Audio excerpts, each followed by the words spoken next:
नमस्कार. महाराष्ट्रामधील तमाम लाडक्या बहिणींची लाडकी बहीण योजनेच्या नवीन व्हिडिओमध्ये स्वागत आहे. तर बघा लाडक्या बहिणींनो, लाडकी बहीण योजनेबाबत सर्वात महत्त्वाची मोठी अपडेट आली आहे. आताच्या घडीची सर्वात महत्त्वाची मोठी अपडेट आहे. लाडक्या बहिणींनो, सर्वात महत्त्वाची मोठी खुशखबर तुमच्यासाठी या ठिकाणी आलेली आहे. सर्व बहिणींसाठी या ठिकाणी सर्वात महत्त्वाची मोठी गुड न्यूज आज या ठिकाणी आलेली आहे. तर महाराष्ट्रामधील तमाम बहिणींनी या व्हिडिओला आवर्जून शेवटपर्यंत नक्की बघा, कारण की अतिशय दमदार अपडेट तुम्हाला या व्हिडिओमध्ये पाहायला मिळणार आहे. तुम्हाला KYC बाबतसुद्धा अपडेट या व्हिडिओमध्ये पाहायला मिळणार आहे. तुम्हाला नोव्हेंबर हप्त्याविषयी या ठिकाणी महत्त्वाची घोषणा करण्यात आली आहे, त्याची माहिती पाहायला मिळणार आहे. त्याचबरोबर भरपूर अशा बहिणी होत्या की ज्यांनी बोगसरित्या या ठिकाणी लाडकी बहीण योजनेचा लाभ घेतला. अशा बहिणींसंदर्भातसुद्धा महत्त्वाची माहिती आलेली आहे. त्यानंतर भरपूर अपात्र बहिणी, त्यांच्या संबंधातसुद्धा या ठिकाणी महत्त्वाची माहिती आलेली आहे. आणि नवीन या ठिकाणी पुन्हा एकदा बहिणींना अपात्र केले आहे. तर किती बहिणी अपात्र झालेल्या आहे, कोणकोणत्या बहिणींना पैसे मिळणार नाही, त्याचीसुद्धा महत्त्वाची अपडेट आलेली आहे. तर बहिणींनो, हा व्हिडिओ तुम्हा सर्वांसाठी खूप महत्त्वाचा असणार आहे. व्हिडिओला आवर्जून शेवटपर्यंत नक्की बघा. तुम्ही जर का व्हिडिओवर नवीन असल्यास पटापट सर्व बहिणींनी ह्या व्हिडिओ लाईक करून द्यायचे, कारण तुम्हाला तर मिळणार नाही. आणि महत्त्वाचं म्हणजे ज्या माता भगिनींनी आपल्या चॅनलला सबस्क्राईब केलं नसेल, त्यांनी खाली लाल रंगाचं बटन दिले, त्यावर क्लिक करायचे. फ्रीमध्ये चॅनलला सबस्क्राईब करून घ्यायचे, जेणेकरून सर्व अपडेट तुम्हाला तुमच्या व्हिडिओ फ्रीमध्ये मिळणार आहे. कोणती नवीन अपडेट तुमच्याकडनं मिस होणार नाही आहे. तुम्हाला आता मी प्रॉपर्टी घेऊन जाऊन संपूर्ण माहिती दाखवणार आहे.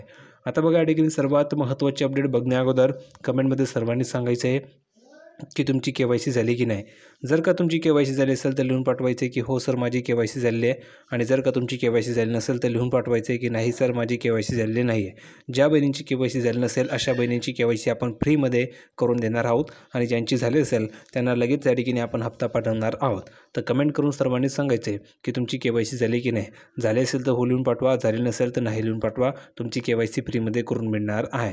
तर बघा बहिणींना, ठिकाणी तुम्ही बघू शकता सर्वात महत्त्वाची अपडेट आली आहे की लाडकी बहीण योजनेचा गैरफायदा घेणाऱ्या सरकारी अधिकारी आणि कर्मचाऱ्यांवर होणार कारवाई. म्हणजेच काय, तर सर्वात अगोदर तुम्हाला मी ज्या ज्या बहिणींनी लाडकी बहीण योजनेचा गैरफायदा घेतला त्या संदर्भात अपडेट देणार आहे. तर बघा, बहुतेक अशा महिला होत्या की ज्या सरकारी नोकरीला होतात आणि भरपूर असे जे काही महिला होत्या त्या सरकारी कर्मचारी असूनसुद्धा त्यांनी देखील लाडकी बहीण योजनेचा लाभ घेतला. तर अशा कर्मचाऱ्यांवर आता कारवाई होणार आहे. आता बघा, ज्या अधिकारी कर्मचाऱ्यांनी लाडकी बहीण योजनेचा फायदा घेतलेला आहे त्यांच्यावर शिस्तभंगाची कारवाई केली जाणार आहे. सोबतच घेतलेले पैसे वसूल केले जाणार आहे. मात्र वेतनवाढ ही रोखली जाण्याची शक्यता वर्तवली जात आहे. म्हणजेच तुम्ही जर बघितलं तर त्या जे काही कर्मचारी होती तर त्यांची देखील वेतनवाढ रोखली जाणार आहे आणि त्यांनी जे घेतलेले पैसे ते वसूल केले जाणार आहे. नंतर तुम्ही जर बघितलं तर 2.5 कोटी लाडक्या बहिणींची KYC सुरू केल्यानंतर अनेक बाबी समोर आलेल्या होत्या. यामध्ये 5,000 सरकारी कर्मचारी तर 3,000 शिक्षकांसह पोलीस आणि इतर विभागातील कर्मचाऱ्यांनी योजनेचा लाभ घेतल्याची माहिती समोर आलेली आहे. म्हणजेच तुम्ही जर बघितलं तर तुम्हाला पाहायला मिळतं आहे की ज्यावेळेस तुमची KYC सुरू झाली तर KYC सुरू झाल्याच्यानंतर 5,000 सरकारी या ठिकाणी कर्मचारी होते, तर 3,000 शिक्षकसुद्धा या ठिकाणी या योजनेचा लाभ घेत होते. नंतर त्यामध्ये पोलीस आणि इतर विभागातील कर्मचाऱ्यांचा सुद्धा ठिकाणी सहभाग आहे. म्हणजेच भरपूर अशा महिला आहे की ज्या पोलीस विभागामध्ये आहेत, शिक्षक आहेत, अशा महिलांनीसुद्धा योजनेचा लाभ घेतलेला होता. नंतर तुम्ही जर बघितलं तर इतर जे काही विभाग असतील त्यांच्यासुद्धा बहिणींनी ह्या योजनेचा लाभ घेतलेला आहे. तर अशा सरकारी कर्मचाऱ्यांना आता कारवाई होणार आहे. ज्या अधिकारी व कर्मचाऱ्यांनी या योजनेचा लाभ घेतलेला आहे त्यांना महिला व बालविकास विभागाकडून पत्र पाठवून कारवाई केली जाणार आहे. 2.5 कोटी महिलांपैकी 1,30,00,000 महिलांची आतापर्यंत KYC पूर्ण झालेली आहे. म्हणजेच तुम्ही जर बघितलं तर 2.5 कोटी महिला आहे. 2.5 कोटी महिलांपैकी या ठिकाणी फक्त 1,30,00,000 महिलांची आतापर्यंत KYC पूर्ण झालेली आहे. अजून जर तुम्ही बघितलं तर 1.3 कोटी महिला या ठिकाणी बाकी होतात. आता यामध्ये काही आकडा कमी झाला असेल, कारण की मुदतवाढ मिळाली आहे. अगोदर तुमची KYC करण्यासाठी मुदत होती 18 तारीख, ती मुदत आता ठिकाणी वाढवून दिली आणि ती मुदत केलेली आहे 31 डिसेंबर. तर 31 डिसेंबरपर्यंत तुम्ही KYC करू शकतात. पुढे बघा, त्यांच्याकडून पैसे तर वसूल केले जाणारच आहेत, त्याचबरोबर त्यांच्यावर कारवाईसुद्धा होणार आहे. बघा, लाडकी बहीण योजनेअंतर्गत लाभ घेतलेल्या कर्मचाऱ्यांची छाननी केली जात आहे. पुढील महिन्याभरामध्ये हे कर्मचारी कोणकोणत्या विभागातील आहेत हे स्पष्ट होईल आणि त्यानंतर त्या विभागांना या संदर्भातील पत्र पाठवण्यात येणार आहे. अशा कर्मचाऱ्यांवर शिस्तभंगाची कारवाई केली जाणार आहे आणि त्यांच्याकडून पैसे तर वसूल केले जाणारच आहेत, शिवाय त्यांची पगारवाढ ही रोखली जाण्यासंदर्भात कारवाई केली जाणार आहे. याविषयीचे पत्र महिला व बालविकास विभागाकडून संबंधित कर्मचाऱ्यांना दिले जाणार आहे.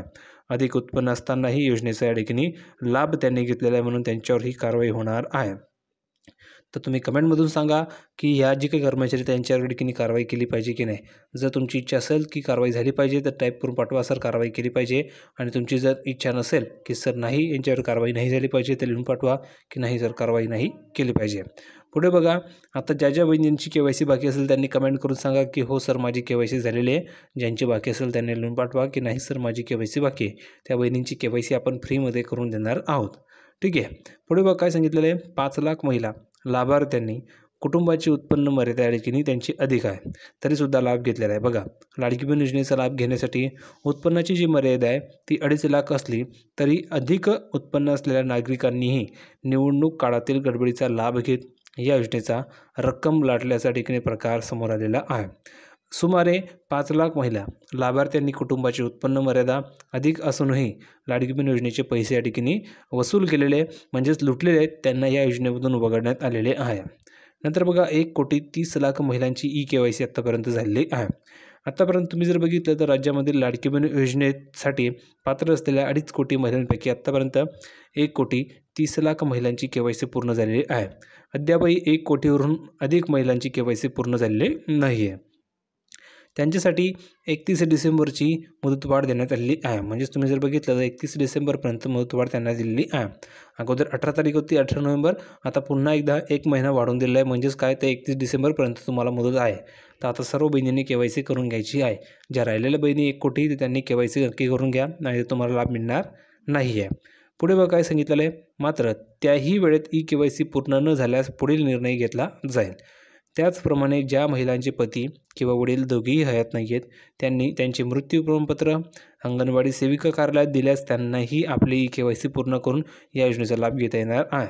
म्हणजेच बघा, तुमचं जर का पती वारले असतील किंवा तुमचे वडील वारले असतील तर त्यांचं जे मृत्यूचं प्रमाणपत्र असतं ते प्रमाणपत्र तुम्हाला अंगणवाडी सेविकेकडे जमा करायचे आणि त्यांच्याकडून KYC होणार आहे. किंवा तुमचं घटस्फोट झाला असेल तर तुमचं घटस्फोटचं जे काही प्रमाणपत्र असेल ते तुम्हाला त्या ठिकाणी द्यायचं आहे. तर तुम्हाला कागदपत्र जमा करावी लागणार आहे, तेव्हा तुमची KYC होऊन तुम्हाला सुद्धा लाभ सुरू राहणार आहे. पुढे बघा, लाडकी बहीण योजनेच्या KYCला मुदतवाढ मिळाली आहे, त्यामुळे सर्वच बहिणी खुश आहेत. बघा, मुख्यमंत्री लाडकी बहीण योजनेचा लाभ घेणाऱ्या ज्या महिलांची KYC अद्याप झालेली नाही आहे त्यांच्यासाठी आता महत्त्वाची बातमी आहे. आणि बातमी अशी आहे की या योजनेसाठी KYC प्रक्रियेला मुदतवाढ देण्यात आलेली आहे. याआधी 18 नोव्हेंबरपर्यंत KYC करणं बंधनकारक करण्यात आलं होतं. आता त्यासाठी 31 डिसेंबरपर्यंत मुदतवाढ देण्यात आलेली आहे. राज्याच्या महिला आणि बालविकास मंत्री आदित्य तटकरे यांनी त्यांच्या सोशल मीडियावरून या निर्णयाची माहिती दिली आहे. राज्यामधील काही भागामध्ये पुराची स्थिती निर्माण झाल्यामुळे तसेच इतर अडचणींमुळे अनेक लाभार्थी महिलांना KYC करता आलेली नव्हती. अशा महिलांसाठी आता पुन्हा एकदा मुदतवाढ देण्यात आलेली आहे, त्यामुळे सर्वच बहिणी खुश आहे. आणि महत्त्वाचं म्हणजे तुम्हाला नोव्हेंबरच्या हप्त्याबाबत सुद्धा देखील महत्त्वाची आनंदाची बातमी त्यांनी दिली आहे, कारण की अंतिम टप्प्यामध्ये हे प्रकरण आले आहे. कधी तुमच्या अकाउंटवर नोव्हेंबरचा हप्ता जमा होणार आहे अशी माहिती त्यांच्याकडनं मिळाली आहे. तर तुम्हाला हा व्हिडिओ कसा वाटला कमेंटमध्ये सांगा. व्हिडिओ आवडला असेल तर लाईक करा आणि महत्त्वाचं म्हणजे चॅनलला सबस्क्राईब करून ठेवा. भेटूया पुढच्या व्हिडिओमध्ये नवीन अपडेट घेऊन. तोपर्यंत धन्यवाद.